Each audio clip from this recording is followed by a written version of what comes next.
শোবিজের বিতর্কিত দুই নারী তারকাকে নিয়ে রমরমা অবসর কাটাতেন ছাত্র জনতার অভ্যুত্থানে পরাজিত ফ্যাসিস্ট সরকারের হাজারো অপকর্মের তিন হোতা অপসারিত মেজর জেনারেল জিয়া, অপসারিত রিয়ার অ্যাডমিরাল সোহায়েল ও সাবেক আইজিপি বেনজির।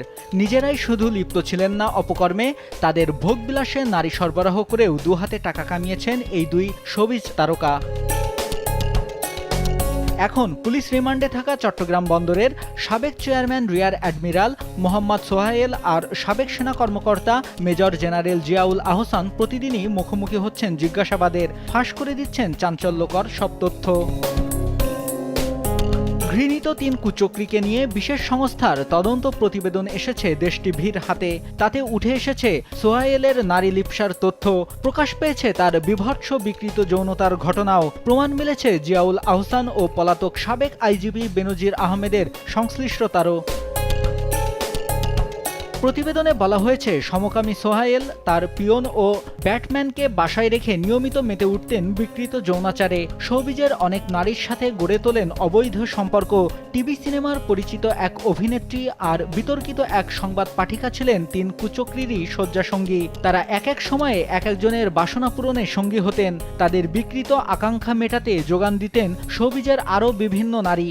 তাদের একজন ৩-৪টি সিনেমার নায়িকা, কাজ করেছেন বেশ কিছু টিভি নাটকে, মাঝে মাঝে ছবি আঁকেন, কাক ভালোবাসেন, বইও লেখেন। চলচ্চিত্র পরিচালক পিতার উত্তরাধিকারের বড়াই করেন চড়া গলায়। অন্যজন মিডিয়ার পরিচিত মুখ, দেশের স্বনামধন্য টিভি চ্যানেলগুলোতে সংবাদ উপস্থাপনার মাধ্যমে পরিচিতি পেয়েছেন। কেরিয়ারে উপরে উঠতে হাসিনা সরকারের তাবেদারি করা এক জ্যেষ্ঠ সাংবাদিকের সাথেও ছিল তার অবাধ মেলামেশা। কান পাতলে তার নানা অবৈধ কর্মকাণ্ডের কথা মিডিয়া পাড়ায় শোনা যায়।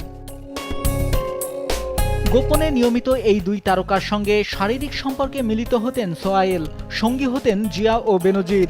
নৌবাহিনীর গাড়িতে তাদের আনা নেওয়া করা হতো। শুধু তাই নয়, কাজ হাসিল করতে মনোরঞ্জনের জন্য বড় বড় নেতাদের কাছে মডেল অভিনেত্রীদের পাঠাতেন তিনি।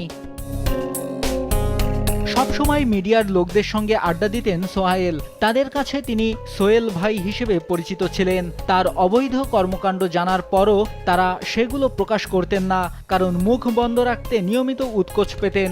এসব কৌশল তিনি আয়ত্ত করেন র্যাব ও নৌ সদর দপ্তরের সাবমেরিন পরিচালক থাকাকালীন। নিউজ ডেস্ক, দেশ টিভি।